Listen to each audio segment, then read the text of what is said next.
Welcome back, everyone, to Onslaught Gaming 40K. Oh, man, I have missed everyone. I haven't seen everyone in a very long time. I haven't heard you in the comments section. It's great to finally be back after Hurricane Milton, after Hurricane Helene, after all of the miserable times and everything. So I love it. I love it that we're back. I finally get to do what I continue to enjoy to do. But today, we're going to talk about the new meta, the new orcs, Space Marines crashing and smashing at GTs. And as of course, we're going to have Thomas, the host, who's going to be participating as always. He's going to talk about Tyranids. Let's get started, my people.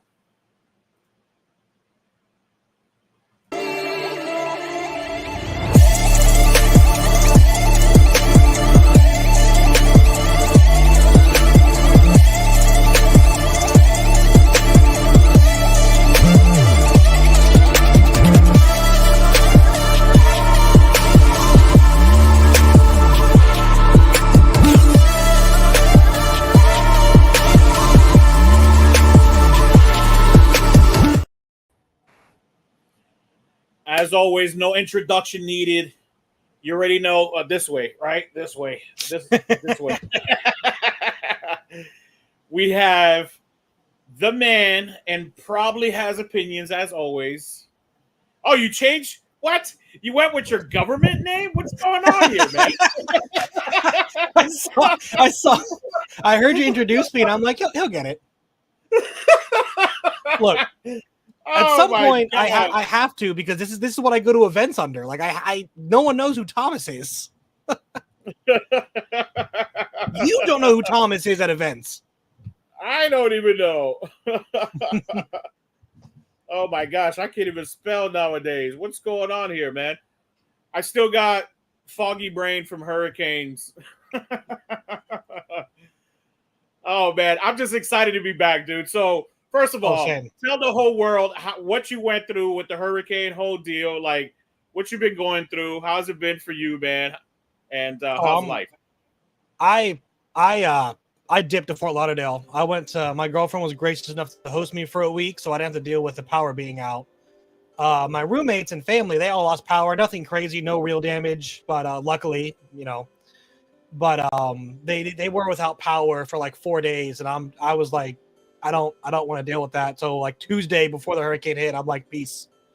I'm gonna go chill on the other side of the coast at the southern tip of Florida and hang out there. And it was a wonderful week. Nice, man. I'm glad you enjoyed yourself. Minimal issues, right? Like you didn't have any shingles fly off of your house like mine, right? No, we had like a fence gate knocked kind of loose on its hinges and a couple of like roof tiles lifted up, and that's like the extent of it. Yeah. So. Yeah. So all things considered, not too bad. Yeah.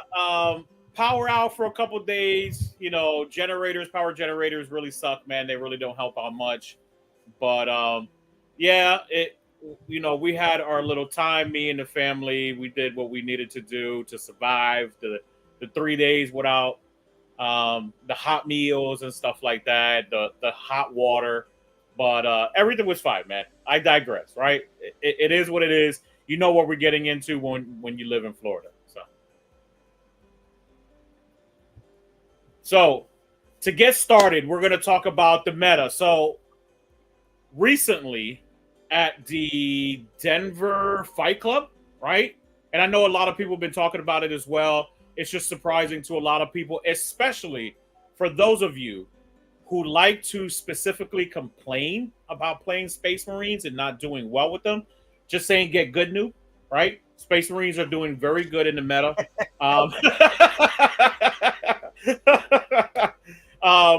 They're doing very good. They just won a GT. Matter of fact, they just beat out orcs, the new updated orcs, and Space Marines just took some nerfs, right? Got a couple buffs, but they took some nerfs predominantly with their assault intercessor squads, things like that. But they beat out orcs, the new updated orcs. And dude had, I want to say, multiple trucks, multiple MSU units. He had a bunch of things. War bosses, mega knobs are back, baby. They're not as good and cheap as they used to be, but they're still amazing. For those of you who are going to see me playing orcs again, I'm only playing them again. I'm not jumping back on the bandwagon because I was never off. It's just they were in a very bad spot, so I was playing my world eaters, but I'm going to be playing both. So surprise, surprise, there's going to be continuous amount of orc videos coming out back to the Onslaught Gaming platform, right? Specifically the Ops series where I talk about different factions, usually world eaters, but I'm going to be doing an orc one. It's going to come out on Tuesday next week, and then I'll continue to do my rapid fire tactics every Friday, where I'm just talking about intricate rules and things like that, just to help bridge the gap of disparity of the novice and experienced level players.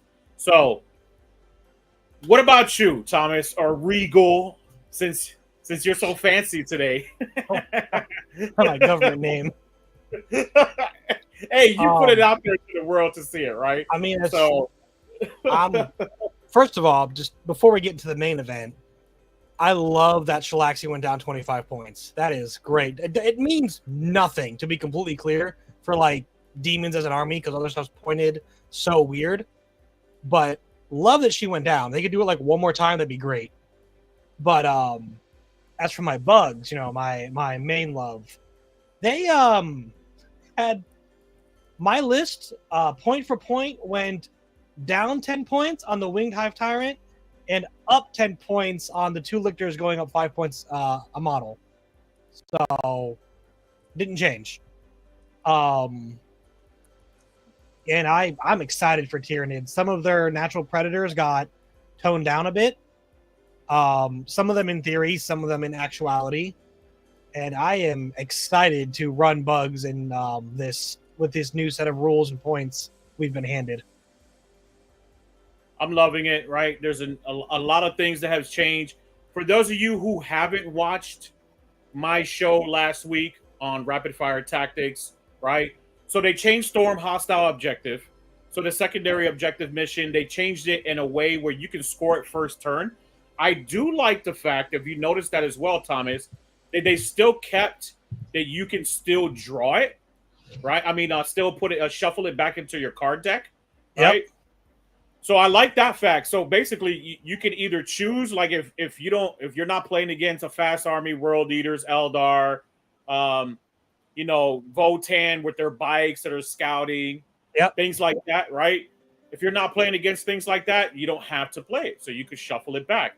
Another one was hidden missions, hidden supplies rather, which is a mission rule, right? So they did more of a clarification on that one. So I'm just going to give everyone synopsis. Make sure to check out Rapid Fire Tactics episode 13 that I did last Friday, and I'll give you more of an intricate background of exactly what I did on that show. Also, secret missions. So this is the big one, and I heard someone the other day telling me, right? They were like, I hate the fact that you can score so many points at the end of the game. Mm-hmm. Well, thank you, G-Dub, right? This is the one of few times that I'm going to say thank you, G-Dub. But they rectify that when it comes to secret missions. So you're not going to see those 32 point, 35 point swing rounds in battle round 5, right? Because you're no longer able to get your primary VP in battle round 5. You could only get it in battle round 4. So just to educate a couple of people, if you didn't know, this is how it was before. I know it hasn't been completely explicit before and clear to a lot of people. I know I had to reiterate this to several people at some of the events that I run. But anyways, you can continue to get primary points up to 20 points. Okay? You're capped at 20 points, but that doesn't mean that you don't continue to score up to your 20 points and your primary points when you select a secret mission. All right? It just states that you're capped at 20, so you can still move up to 20 and get your additional 20 from the secret mission. And then you're capped at a total of combination of the two, right? At 40 points. So you obviously can't go up to 50. You're going to cap at 40. You're going to cap at 20 for the secret and 20 for your VP. Now you could only do it in battle round 4. All right? So just to help a couple of people out. Also, with that being said, another point of emphasis when it comes to getting a lot of points at the end of the game, Thomas, did you notice that they nerfed Linchpin as well? Mm-hmm. The primary mission. Did you see that you can no longer score 23 points anymore, and now it's capped at 15? Like, I believe that was the only outlier. No, Terraform's capped too, I think. So now every mission's capped at 15 for primary max. Yes, which I love. So that means there's not going to be any feel bads at the end of the game, right? It's only happened to me personally. Has it happened to you? No, and you know what's really funny to me? Something I thought about. Nobody scored on you like 23 points in Battle Round 5? My brother in Christ, I play Tyranids. I dare you to find a spot in my backfield you can put infantry in. I'll try to put Angron there where his, 100mm base or something like that. Right. No, but something that I thought, the very first thing that came to my mind when I saw the change for scoring primary in Battle Round 5 is it is basically saying if you're playing the mission supply drop, you don't get to take a secret mission. Because the one round where your primary is worth 15 on one objective, you just can't score it anymore. Yep. So supply drop is now where before, like Grey Knights, for example, or Demons, where they could 3-inch away and steal your home and get on that one. Yep. That you can't. Those 35 points are gone. You can't do that anymore. You can still get to 20, but then you're giving up the 15. Yep. So you're giving up a lot of points. So yeah, now you have to kind of think about it. By the way, which takes a lot of stress off of that. Coca-Cola, you need to sponsor me. Somebody works at Coca-Cola. I need some Canada Dry sponsorship. Okay, I drink this just about every single show. But no, you're right. You're right. Supply drop. Yeah, you could kind of nerf yourself, right? Hurt yourself and getting all those additional points. Another one that was notorious for being a 15-point turn 5 by the nature of the mission, the ritual too. Because if you score ritual? Well, no, because the ritual on turn 2 you score 5 points. Turn 3 you score 10 because you got to generate the objectives as you're playing. Oh yeah, correct. So on turn 5, if you have 3 you can hold because you put 3 down on turn 4. Now you can't. And if you're playing an aggressive opponent like Orcs, World Eaters, stuff like that, well, if you didn't score put it down, you just can't score for it, right? Yeah. So that 15 at bottom of 5 on the ritual is also gone if you try like it. This is So you're just giving it to your opponent. You're like, here you go, free points for you. Now the flip side is if you already got your 20 points, you don't care about turn 5 anymore. Like take and hold. If you scored 5, 10, 5. All right, I'm not going to score on turn 5. I already got 20. I don't care. So, but I think it's a good change. Going back to supply drop, right? So, resolving the mission rules, it happens now just after determining first turn. And they clarify that as well. So, when you're resolving the mission rules, right, and it happens at the start of the battle, the sequencing and timing stuff that gives me headache all the time, right? That I'm always, educating people on. Like, hey, timing, sequencing, this is how it works. I know it's a very gray area when it comes to all that crap. But Games Workshop put out an errata, rather an FAQ, detailing that as well, saying that if things state that it starts, at the beginning, then it goes off at the same time. So, which is really nice, man. Because I really hated how all the timing and the sequencing was one of the rules in the game. And I know a lot of people are saying, well, there's a lot of rules that are confusing. No, that was like one of the worst ones, if not the worst one, timing and sequencing. It was because a lot of people... Yeah, go ahead.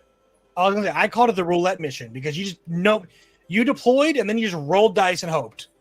There was no strategy. Yeah, there was no strategy. You were like, I guess I'll kind of centralize in case it's the middle and hope. Yeah. No, it's true.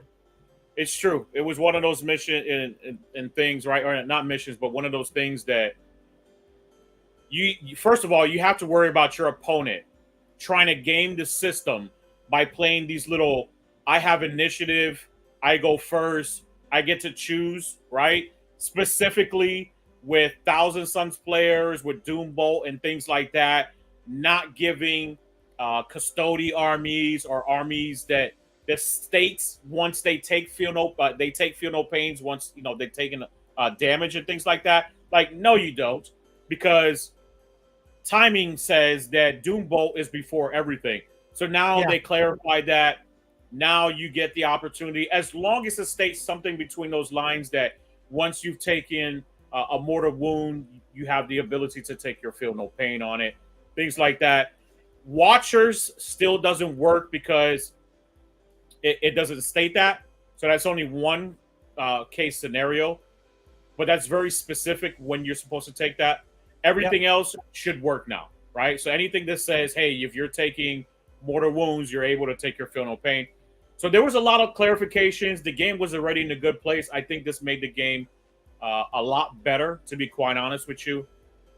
I can't wait till the Onslaught Tampa Open. Hopefully all the questions are going to be minimized, but a lot of them are going to be as intended, right? And I never rule by intent, but timing and sequencing was one of those things that I always felt like there was an intent to that I needed to enforce, specifically people being gamey, right? And I really hate that, because it's like people are trying to make the game unfun for people, knowing that if I have the ability to take a feel no pain off of your Doom Bolt, why can't I just do it, right? Why are people just trying to game the system? So I digress on that one. But there've been a lot of other changes, like Mark for Death, how that works entirely. I hate that change. You hate it? I hate it. Why? Why? Because now, if there is a unit with a leader, you have to kill the unit and the character to get it. It's not just the unit anymore. Which maybe that was always the intent, but before there was an argument that a unit died, and now the character is its own unit. Well, I think a lot of tournament organizers made it simpler because it was ambiguous, right? It wasn't super clear on what it was entirely, right? Especially when you're attaching units. But if you think of it, and I understand where you're coming from, right? Like, that's one extra unit to kill. But if you think about it, if it's one captain into a unit of like Blade Guard, yeah, I totally get it. That's going to be more a challenge. But if it's like an apothecary in a unit, you're going to kill that apothecary. It's the easier kill, right? Obviously, it's a couple more extra wounds. I totally get that. Or if it's a weird boy, right, with a war boss and some orc boys, you're going to kill the weird boy, right? Because it's easier. He doesn't have the invul, unless it's the WA, but he doesn't have the invul, right? He has less wounds, things like that. So I totally understand where you're coming from, but I think it's good for the game for them to clarify exactly what it is. But yeah, I understand where you're coming from. It's a little bit more of a challenge. Like, you have to put a little bit more oomph into it. It's still the hardest secondary in the deck. It makes it easier. It makes it better for you, though, too, right? Like, when you use it and you have attack as a Tyrannus player, you probably. I mean, I understand where you're coming from, right? And a Demon's player. My current list has 4 lead units, so okay. But in my experience, they almost always, once they get targeted, they don't walk away. People hate bugs, but no, it is. For whether I like it or not, I do like that there is a clear, this is how we want it played answer. That is good, because then everyone's on the same page. It's not different, we played it this way at this event, they played it. It's nope. This is how you're going to play it. Yeah. No, true indeed. True indeed. Also,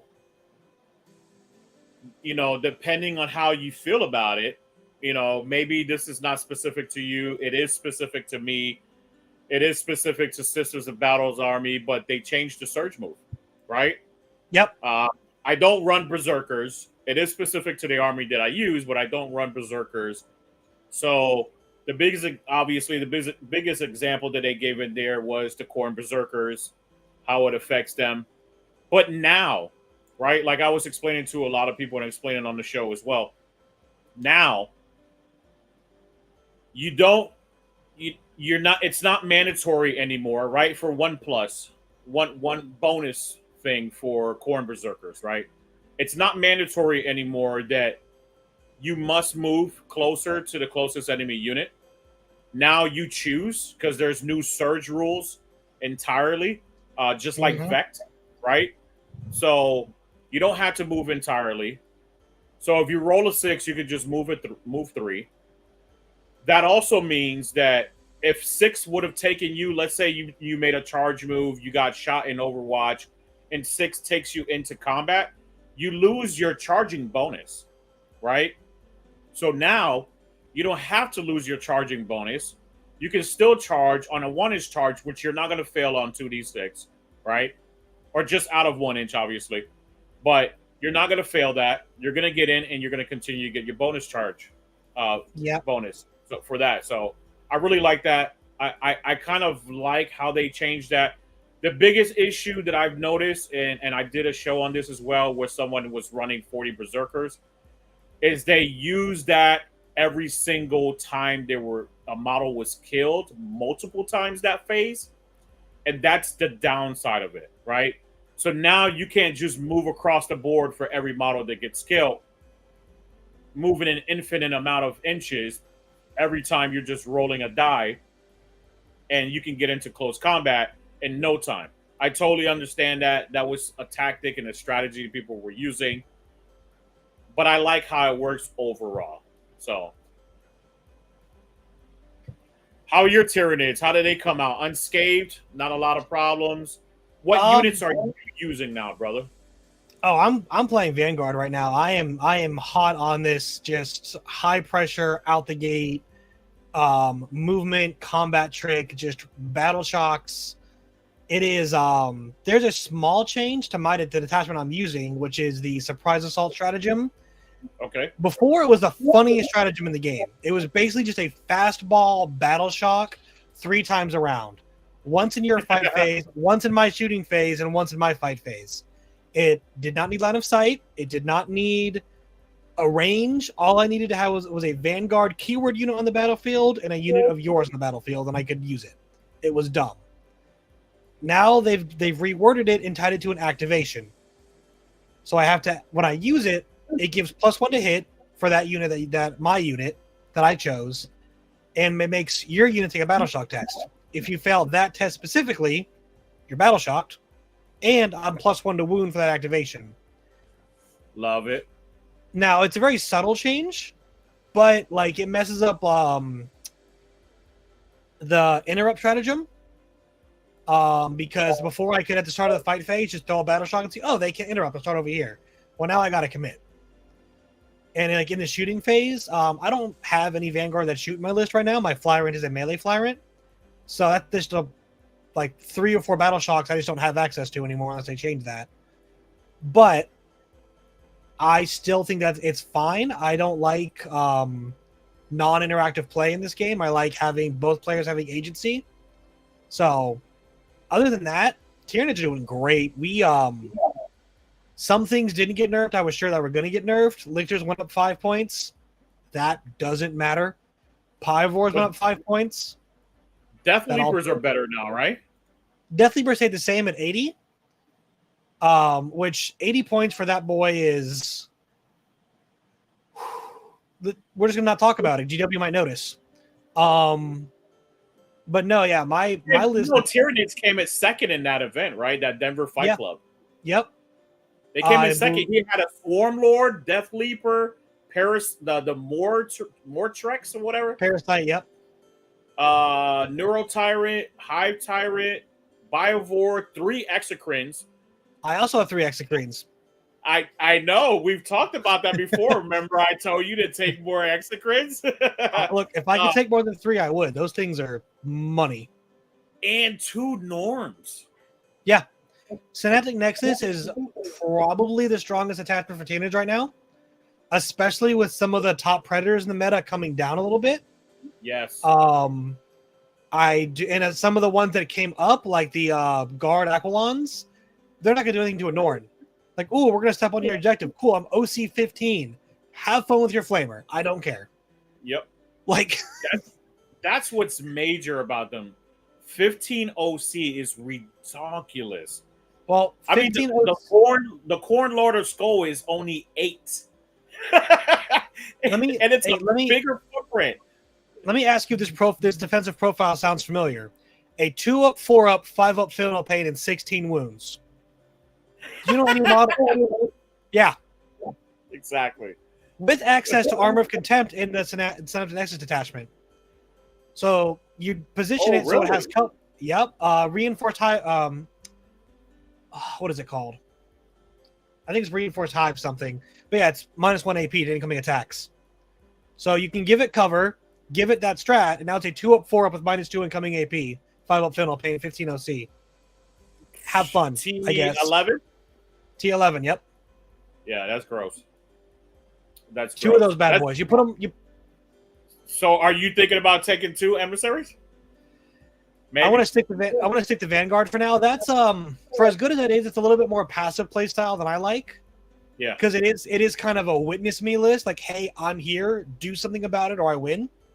Yeah. And there is more skill than that. Like you said, you have the fly rate, the Swarm Lord positioning for his Vect Aura. That's something else that changed. The Swarm Lord only gets Lord of Deceit if he's your Warlord, like an Archon. Which for Tyranids doesn't matter. Yeah. Like you're in my list now for Vanguard, I have Death Leaper as Warlord only because of I can pick him up and put him down in the detachment. So I might be able to get a cheeky secret mission if I need to. But like Tyranid Warlord has never mattered. So make Swarm Lord your Warlord, get Lord of Deceit. Why not? Love it, man. No, I'm glad. I can't wait to see you on the tabletop, right? Especially at the Onslaught Tampa Open, which is coming November 1st, 2nd, and 3rd. For those of you who are participating, I know Kurt's coming out there. He's going to kill it with, I believe he was taking Votan. I don't know if he was indecisive or what he was going to take in particular. I know originally he's going to take Orcs. He might jump back to Orcs. If he is doing Orcs, they're in a great place. Kurt, if nobody's taking Orcs and you're still here listening on the show, right? Take Orcs, man. Take Orcs. If you need to borrow Orcs, the painted Orcs, so I, don't deduct points from you. Take Orcs, and I have some Orcs for you. Orcs are terrifying. 2 skill rigs. You got to take 2 skill rigs for Tom too, right? If Tom is in here, he's still listening on the show. 2 skill rigs. Mega knobs are back on the menu, baby. Boys, I think boys are back too. Like, I've never wanted to run boys. I've always been a fan of beast snaggers. I think they're better. I think they were worth the 115 points. Now they're like 95 points, something like that. Boys are 80 points, or 8 points a model. They're absolutely amazing. Also, Tactical Tortoise is supposed to be streaming that event. So everyone's going to be able to watch that event. I think we're going to do multiple tables. I don't know exactly what he has going on, but it is going to be streamed. So come and participate, at least on stream if you can. If not, try to come out and watch the game in person. It's going to be in Clearwater, which is Tampa Bay. For those of you who don't know, you better know, right? Clearwater is still part of Tampa Bay, so it's still considered Tampa. Come out. There should be 12 teams, which is almost 100 people. It's going to be almost 7,500 square feet of a location. We're going to have a ton of people there, a ton of great players. Thomas is going to be there. He's going to be tearing it up with a team. So I'm excited, man. I'm excited to see you play your Tyranids, see how bugs go, see if you come in second, first place for your, overall best in faction. We'll see, man. Oh, I'm so ready for best in faction again. I'm so ready. So back on Orcs real quick. Something that is fascinating to me, if you're playing Orcs and your list doesn't start with 3 Beast Boss, 30 Beast Snagga, and 3 Kill Rigs, I don't know why. that's a terrible. Like, just do Warhorde, do that. Yeah. Throw in 5 or 6 trucks and 50 or 60 boys, and that's it. You win. Like, there's not enough firepower in the game to handle that before you overwhelm them. Well, unless you're playing Space Marines, because they proved it last week. The Space Marines can definitely take on Orcs, especially if you have 6 Centurions with las cannons and missiles, 3 units of Inceptors, one of them being Plasma, 2 of them being Bolters. Yeah. This is a team event. Just put your Orc player on table 7 or 8, and you're good. then they can have all those last cannons they want. Yes. True. True indeed. But if they're taking all those vehicles, it's going to be hard for them to move on 7, though. Ah, yes. Well, you see, the thing is, the vehicles only need to get to the halfway point. The boys can do the rest of the wall. They can do the rest of the walking. So if you're bully boys, you get 2 of them. And I think bully boys are still still an amazing detachment. I think that with the Mega Knobs going back down in points, still with the 5-up Feel No Pain sucks. But I think overall, right, Orcs got a major buff. If you look at it like this, everyone who's participating on the show, right?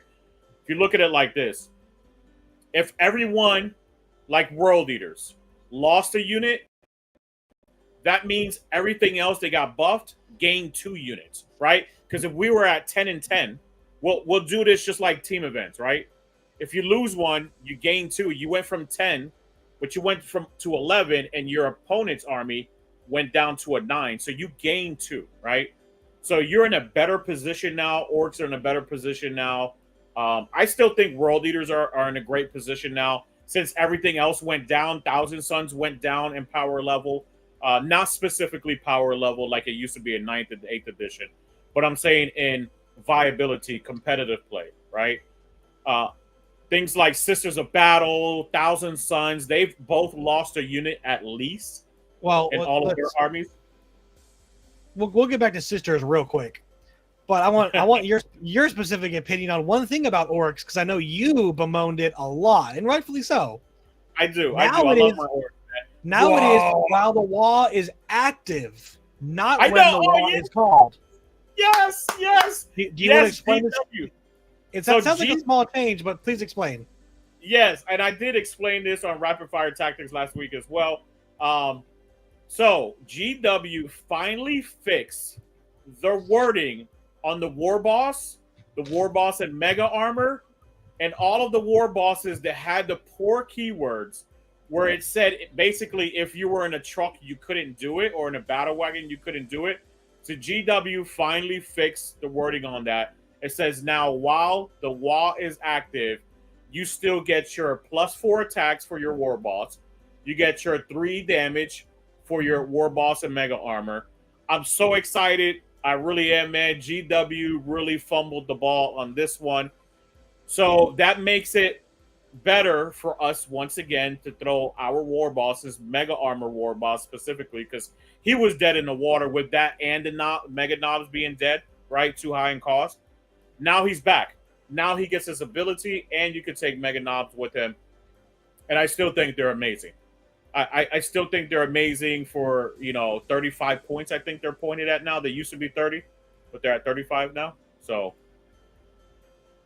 yeah, they're back at their original points, but they have the 5-up Fennel Pain during the wall instead of the 4-up Fennel Pain, which that's still a good data sheet. Like, that's still fine. Yeah. It's still amazing for the point cost, man. I think it's still good. I built a couple lists. Actually, I built a Bully Boys list and a Ward Horde list with all the skill rigs in it, right? I only have 2 that's painted. I only own 2 anyways, and they're already painted. So I threw 2 skill rigs in there. I threw commandos in there. I think commandos going down on 5 points is amazing. I think that it is insane.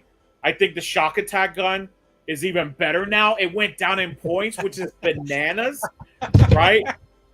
Which is bananas when it was already doing great.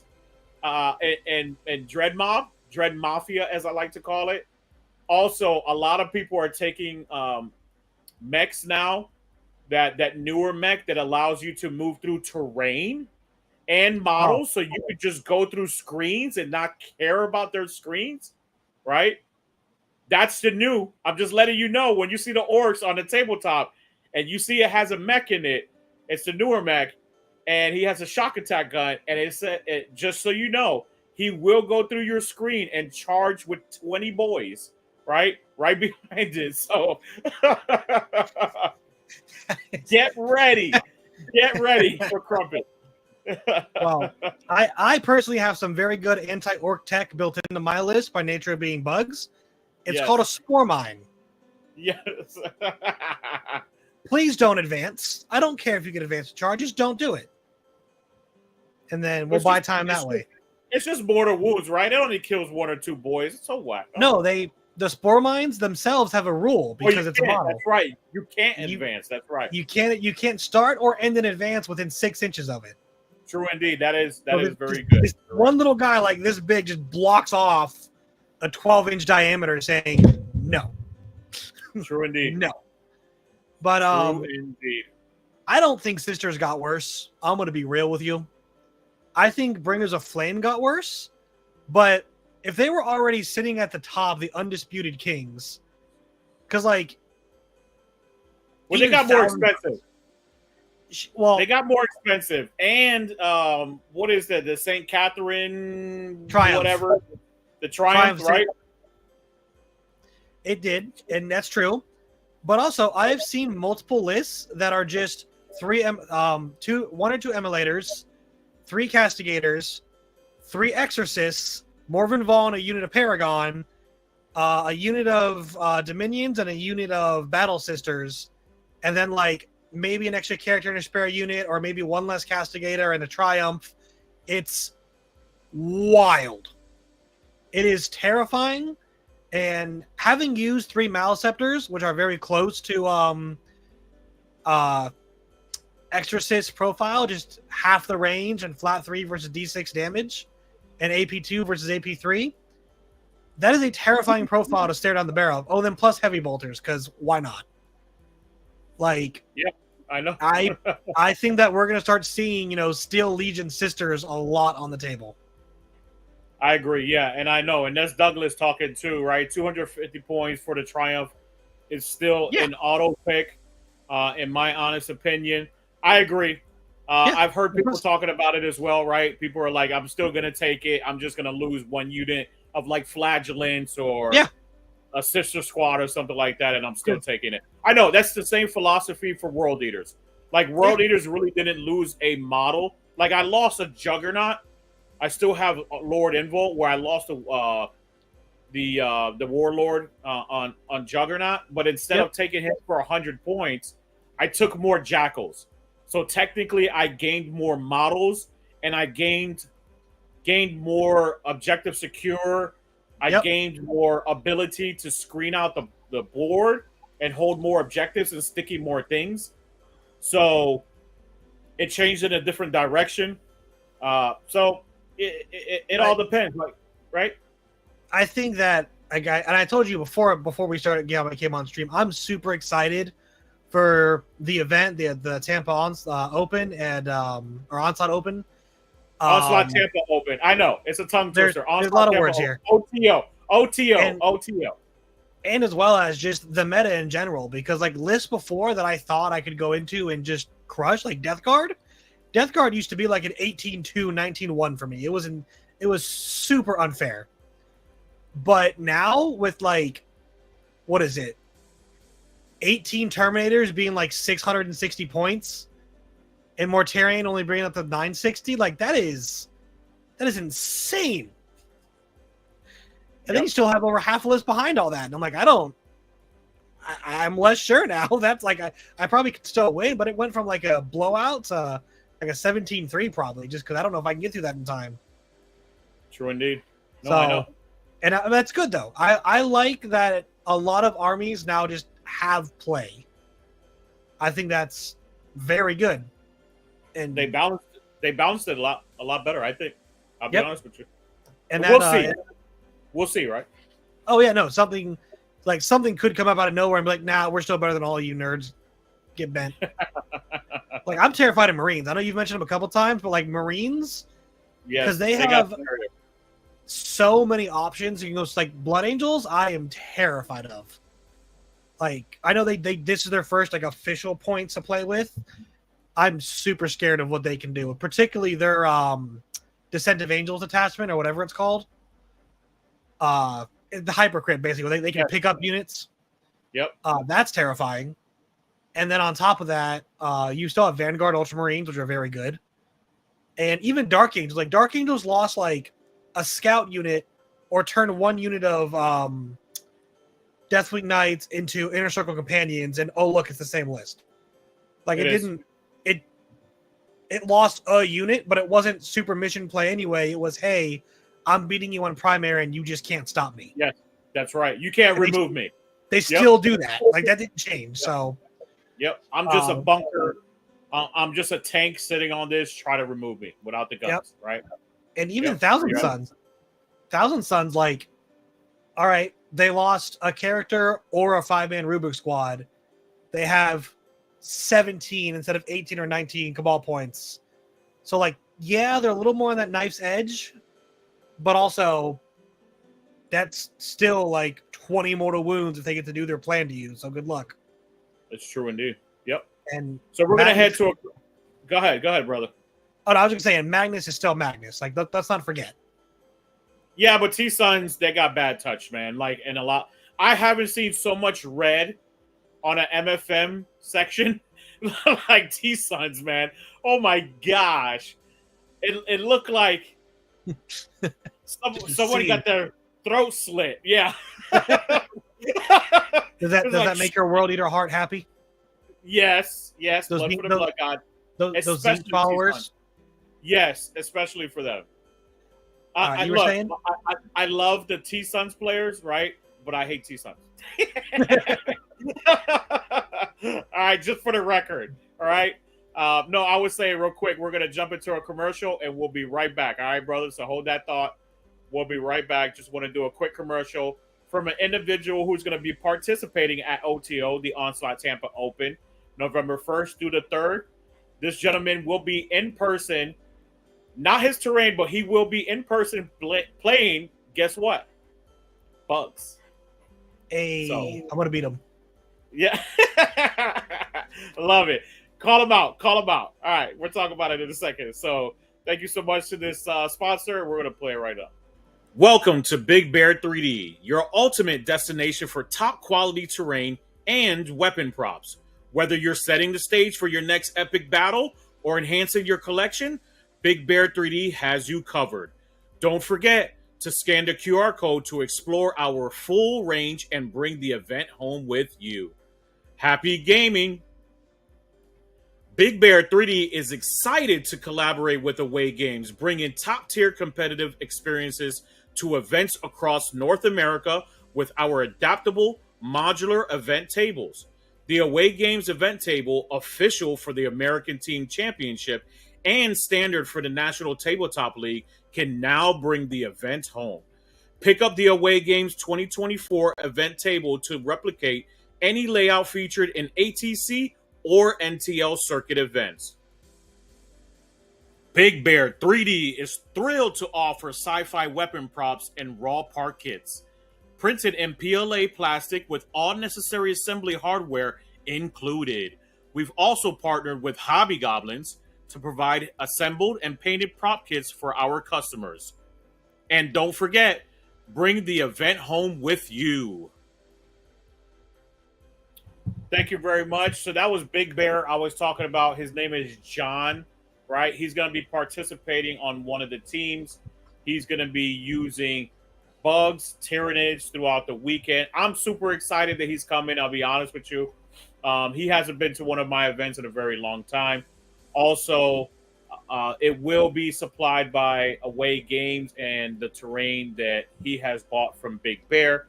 So Big Bear terrain will be there with Big Bear himself via JD. So come out, everyone participate, come check us out, look at the stream, say hello to Trevi, say hello to JD, say hello to me, say hello especially to Thomas, bug him a lot, especially while he's playing the game. No, I'm just kidding. Don't interrupt the game state, right? But come and say hello to all of us if you can. It's going to be at the Banquet Center, Banquet Masters Center. It's in Clearwater, Florida, November 1st through the 3rd. Thank you very much to the sponsor, as always. Now, let's get back into this meta talk, right?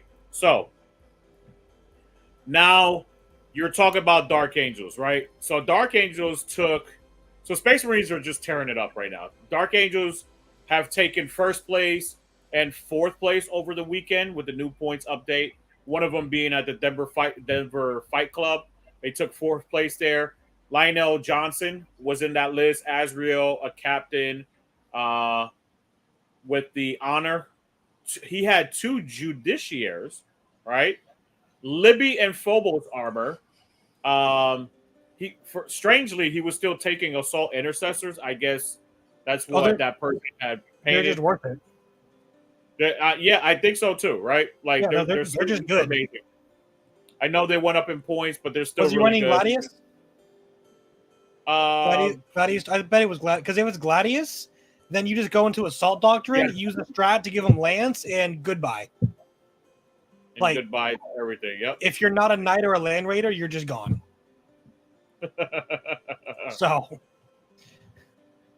Drukari got some sneaking updates as well for a lot of people.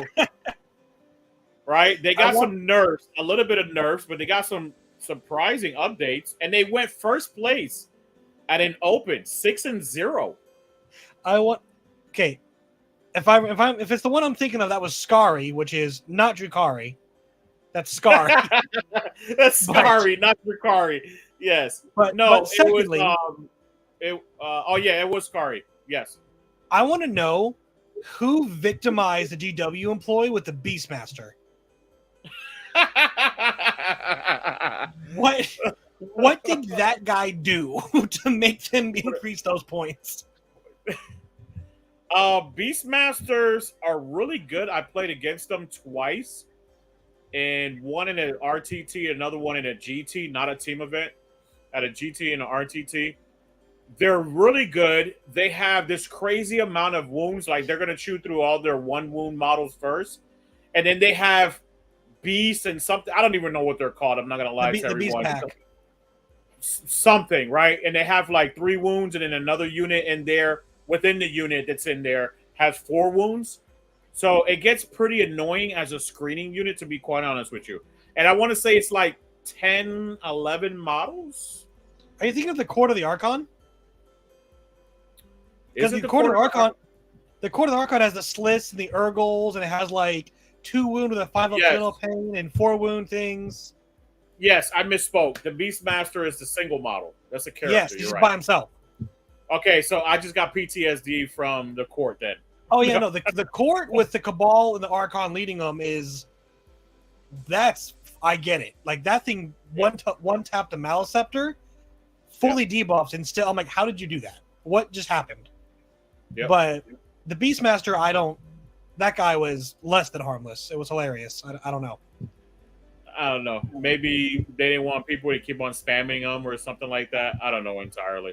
But yeah, why Drukari just caught nerfs for? Well, to be fair, I do think this is a great meta for like hyper MSU armies. Yeah. Because from what I've seen, I don't know what your take is, but armies are leaning more on the elite side. Like, even traditionally hoardy armies, like orcs, not so long ago, was just bully boys, which was super elite for orcs. And even like Warhorde was like 30 knobs and 10 to 20 commandos and a truck with some, like it was rather elite, not hoardy. So I think having a massive MSU thing that's like, sure, it's all made of paper, but it's 25 units made of paper. You got to activate to kill them all. Now, I don't think they needed. What was it? No, I said it could get. Yeah, I know. They get rough. Yeah. They get rough. I know. Not sure they needed nerfs, but like I kind of get the mentality. World Eaters also came in second, I believe. And, this is Canada, so it's nothing but Canadians anyways. But they came in second. So it was really nice to see that. World Eaters coming in second place. They're playing the Anthony Vanilla list, essentially, where it's the Mo, the Master Executions, Berserker Glaive, which, look, man, when you're talking about Beastmasters, who touched someone at GW bad with the Mo to make him keep on going up in points, man? This dude has 4 wounds with no invul. He has no invul. I can answer it. I know what it is. Our mutual friend, Brian, he played a practice game against me. We had to end it early because of life stuff. He was wrecking me with that unit because heroic intervention only being 1 CP is criminal if you have a fights first unit. Or you take the enhancement and it's free for heroic intervention for him. Right, but you give them the executioner's blade instead, and just say, "Be within Berserker's 6 inches and go forth, my child." Yes. Do your dev wounds and kill them, and then you just die. And it's like, well, why did I even charge? And it's the same thing with the Judiciar and Dark Angels. You give them to the Inner Circle companions, AP 2 damage, and you're like, cool. 1 CP counter charge. Oh look, I have fights first. Whack. Yep. Well, I mean, it's one unit. I totally get what you're saying though, because people were spamming them. There were like this dude was taking 40 berserkers and taking 3 Moes, and then Karn in the 4th one. So it's just like anything you charge on my side of the board, I'm fighting first every single time. Yeah, and keep in mind, if you take 10-man berserker units before, they could move infinitely closer to you, like you were saying. Yes. So, oh no, you didn't get your charge bonus. All right, you're not +1 strength, +1 attack, but you know what you are? Sustained hit. Baby. Yep. Yeah, sustained hits, fight first, dev wounds. So, good luck. Yep. And lethal hits. And people who are using that list were using lethal hits and sustained hits, which gets gross really quick, right? Yeah, and if you Rapid Ingress Angron to be like, oh, I'm within 6, I guess I'll reroll all hits. Like, I get it. That's nasty. So just a pro tip to everybody too, and just in case, I doubt that you're going to end up getting paired up to IG, but IG just got a major buff. IG is going to be pretty disgusting, a lot of people think, even though Bullgrin's got that axe, right? That nerf axe, that nerf bat, right?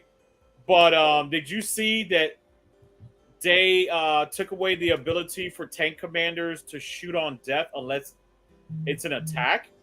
So now, pro tip, you can kill tank commanders with grenades, and they can't shoot on death because it's not considered an attack. There is one exception. Mortal wounds. You can kill them with mortal wounds too. There is one exception. If they overcharge their plasma sponsons and die to the hazardous roll, they can shoot on that. So they can shoot you, kill themselves, and then shoot you again. Which is okay. I put this on, and I keep on plugging this in. I'm going to keep on plugging it in. It's not shameless because this is my show and that's my show too, right? My series. But look, I talked about that on Rapid Fire Tactics last week, and I can't find anywhere that hazardous is an actual pseudo weird attack to allow it to do that. But yes, it allows it to do that when it died from hazardous. Like, look, it made an attack weird. And then it died.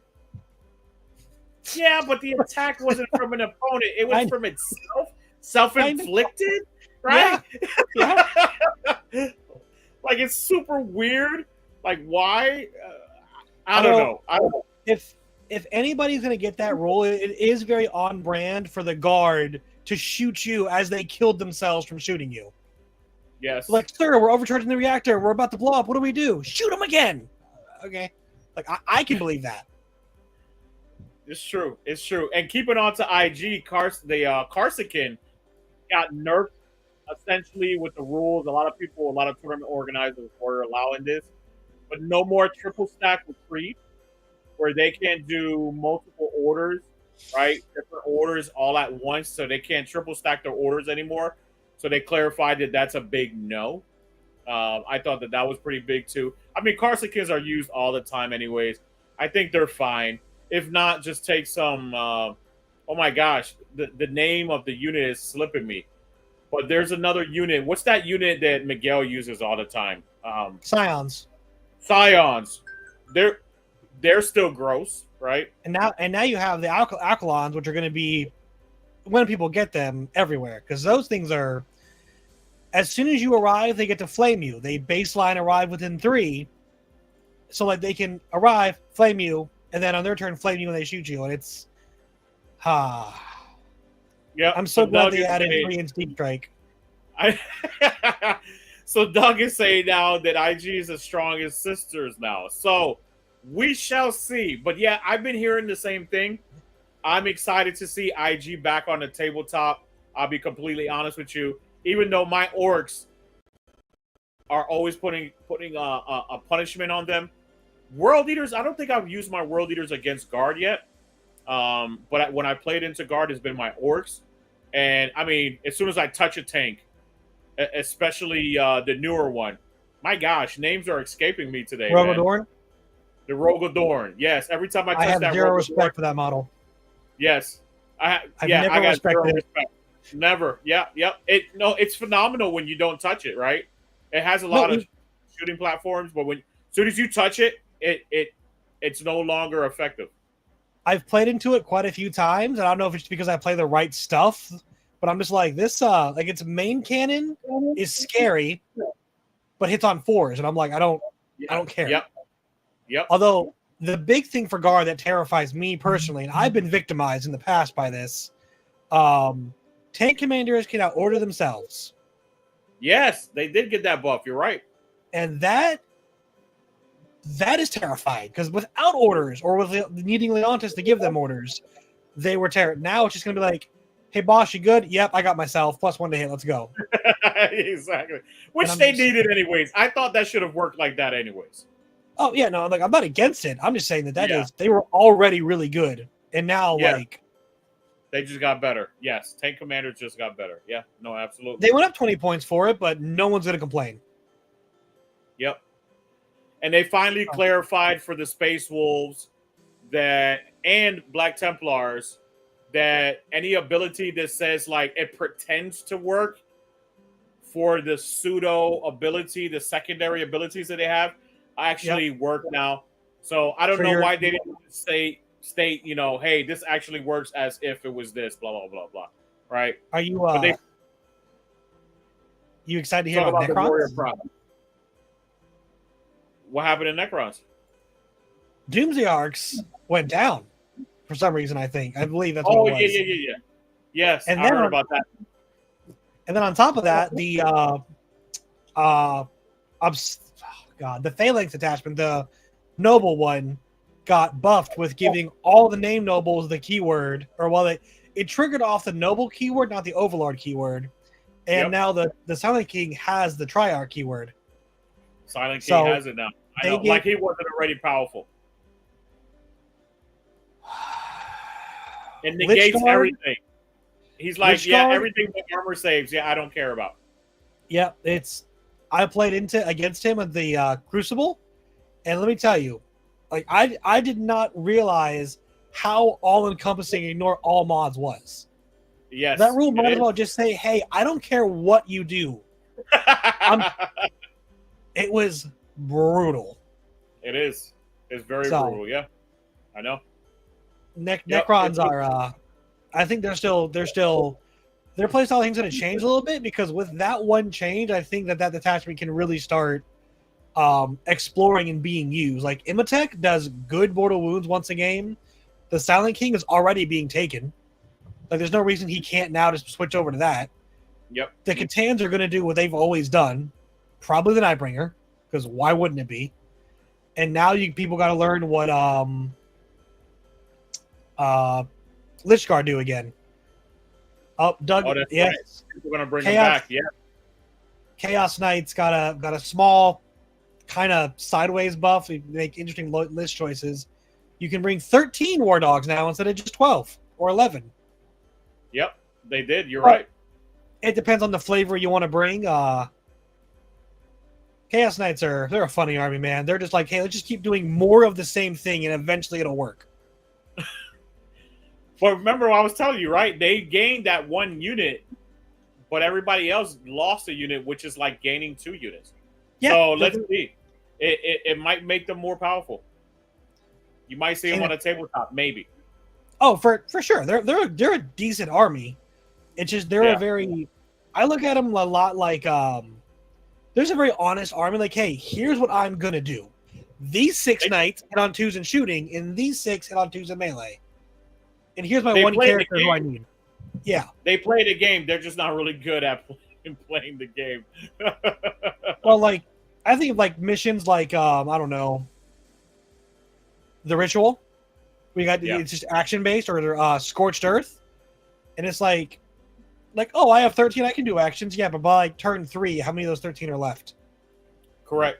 Yeah. And how you draw cleanse, you draw recover assets, you draw containment. Like, what points are you now not scoring because you can't give up your offense?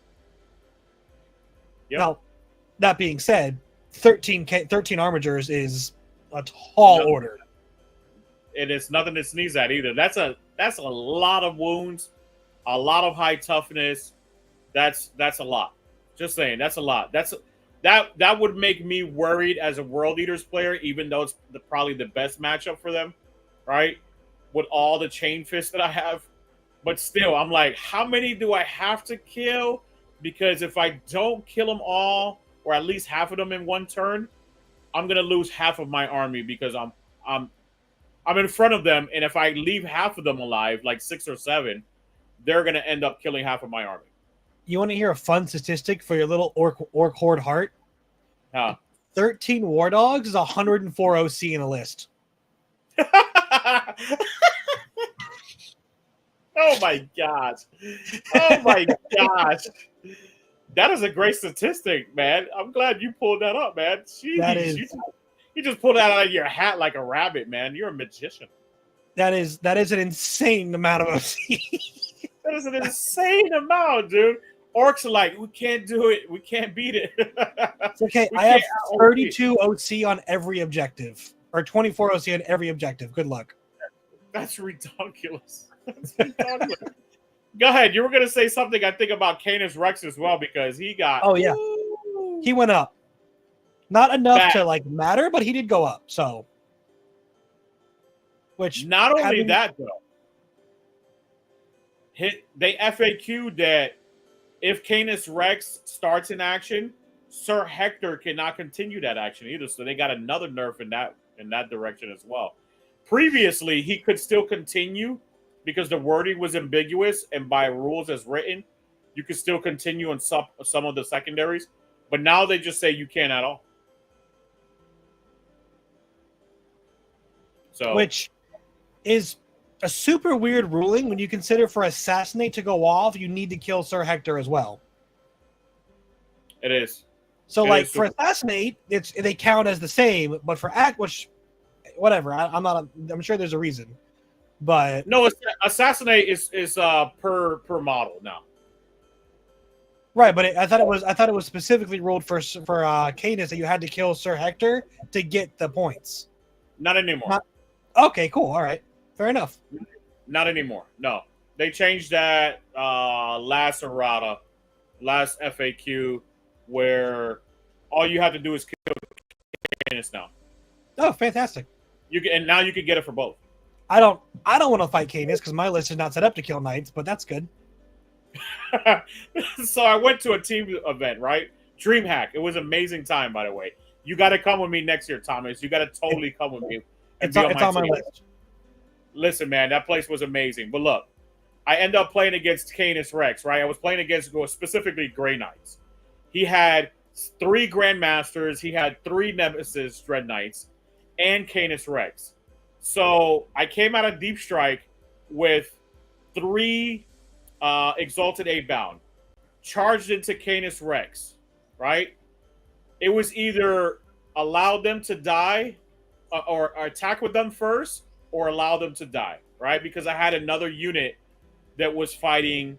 I was fighting like multiple Grandmasters, one of them being I reroll everything Grandmaster, right? Yep. Once per game. Basically, yep. I think all of them can do it, but he already expended it. He already wasted it all for all of them except for one. So I was like, well, I don't want him to hit this 6-man Exalted unit squad and just obliterate it while re-rolling everything. So I fought with them first. He interrupted, hits with Canis Rex, and just annihilates the Exalted 8-pound unit. Like it was nothing, dude. Like nothing. So that was hilarious. Canis has personally made me lose a game. At Cherokee earlier this year in February, I played against a nice player, absolute gem and a gentleman of a player. We were playing Supply Drop, Mission Alpha and Omega.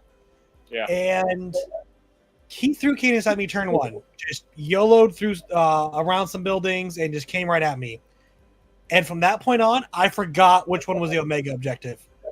And I played for the wrong, I played for the wrong objective all game. Just because my brain just freaked out and I could not keep up. Because he Kool-Aid man right through the ruins. Blue. I had to tell my opponent. He was like, I can't Kool-Aid man because he's an ally in Grey Knights. And I was like, dude, you're thinking 8th and 9th edition. Like, that's an old rule. Unless it states specifically that if your army, blah, blah, blah, right? If your army is Grey Knights or whatever it might be, if your army is Knights, then you can use it, right? Other than that, you can use it. So I actually helped out my opponent throughout the game, but in my defense, he never got to Kool-Aid man him because I hit him with the Exalted 8-pound. I don't think that needs a defense. When we were at Gateway Opening, I played against a Tyranid player round 5. Taught him so much. Gentleman, wonderful guy. We had a great game, lots of laughs. We both acknowledged our Shadows in the Warp was going to be useless into each other because of the other rule in Synapse. Yeah. We had lots of laughs, and he's like, "Oh, I can't do this," and I'm like, "You can, and here's why." And it was so. But that's what this game's about, right? And that's what we try to play. Is like, hey, if you're playing with your opponent, not necessarily against your opponent. That's right. That's right. So, no, thank you. So I've rubbed off on you a little bit. You see, I like that. I like that, man. I've been around for a few things. No, I like that. I like that. And that's true. That's true, my people, right? You play with your opponent, not against your opponent.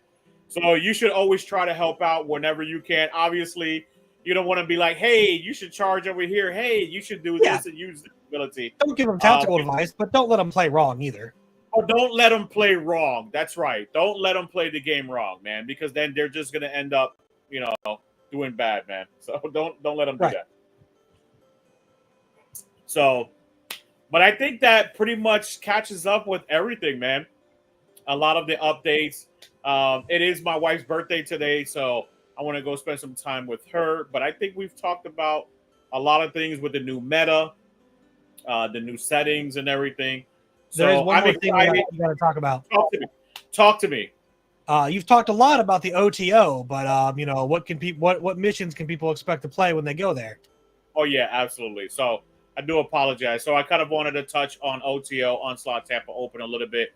So for those of you who are not reading the player packet, it's MHAKN, the last Mohican, right? The last Mohican to stand at that event is going to be the winner. So it's going to be an 8-person team event. Also,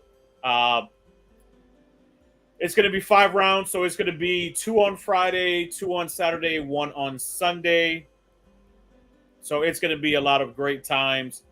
It's going to be there's going to be a bar right next to the convention center, literally in walking distance. I mean, you take 10 steps and you're right at the bar. There's going to be food there. There's going to be, alcohol, man. When I'm done judging, organizing the event every night, I'm going to go to the bar. So it's an amazing location. AC works amazing.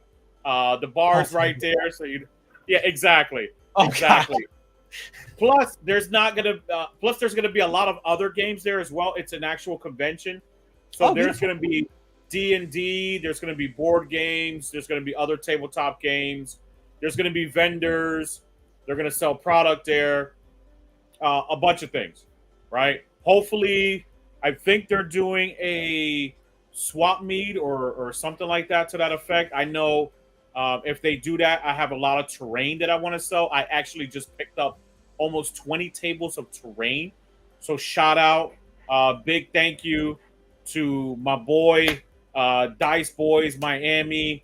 Love that guy. Much love to that individual. He knows who I'm talking about, Mr. Al himself. Love that dude, man. I did a business trip last Saturday. Ended up going to Miami and picking up almost 20 tables. Once I split it up and things like that, I almost made 20 tables. You should have told me. I was 20 minutes from Miami. Oh, were you last Saturday? Fort Lauderdale. Yeah, it's right there. Oh, true indeed. It's the exit right beforehand. Yeah, but you wouldn't have been able to grab all that. But I could have stopped by and say hello to you. Yeah, you're absolutely right. But dude, it was brutal for me anyways. It was like a 9-hour drive all by myself. Oh, I know. I've done that drive quite a bit. I'm aware. It was brutal, back and forth, Mhm. man. So, but yeah, I'm super excited, man. I got a lot of great terrain. So once again, thank you to Dice Boys. They're gonna sponsor a lot of my events here coming in the future. Also, I've already put up my schedule for Kissimmee events, the Rubicon events happening in Kissimmee between me and Tim. Also, I will have Tampa events again, semi-Tampa events again coming next year. So I'll make that news to everybody. Hopefully, everyone can support. I believe it's going to be on Sundays. I'm trying to make it on Saturdays, but I believe it's going to be on Sundays, right? Which can be a rough for a couple people, but I know there are people like Thomas who works on Saturdays, so Sundays might be better for you. Oh, that's it. That would Right? very selfishly that would help me out a lot. So, so I'm gonna have the opportunity. I have it there. If a lot of people are, pro Sundays, then I'll just leave it on Sundays, and I'm fine with that myself. Like I personally don't care. Um, so I do have to work sometimes on Sundays, but I work remotely, so it really doesn't matter. I'll just do it when I come back home. We do have one very good question from Nicholas in the chat for the OTO. Oh, thank you. First of all, happy birthday to my lady. First of all, thank you very much. What time does it start on Friday? For the OTO, the Onslaught Tampa Open. So it 10 o'clock? I want to say it's 10 o'clock. Yeah, because that's usually how team events usually start. So 10 o'clock, first round is 4 hours, so it ends at 2, lunch to 3, and then 3 to 7. Yeah. But you want to get there around 8:30 because there's the captain's meeting before it officially starts. Absolutely. Absolutely. Yep. So, or at the very least, your captain has to be there. The team doesn't necessarily, but the captain does. 100%. Yeah, the captain wants to be there early, specifically on Friday. If there's any changes on Saturday, we'll call you in. We'll have a chat for that. For those of you who don't know, go to my YouTube description section. Go to my Discord. In there, I have a Merc section, and I also have an Onslaught Gaming section. I will put all the team captains into a private chat the week before. So as soon as the lists are in and people are paid in, I will invite all the captains to a private chat. So make sure that you pay in early, you state who the captain is, so I can all put you in a private chat, okay? All right. So anything else from you, Thomas, you kind of want to tell the peeps? No, this has been great. It's good to get back. I kind of missed it. I was a little nervous at first, but it's good to be back. It is, man. It's amazing to be back. To see you, brother. Thank you very much, as always. Much love. Great to see everybody as well, or hear from everybody as well. And I can't wait to see people next Friday. Yeah. It's coming up so soon already, man. Dude, it's going to be Christmas in no time. Oh, so I want 3 Harridans.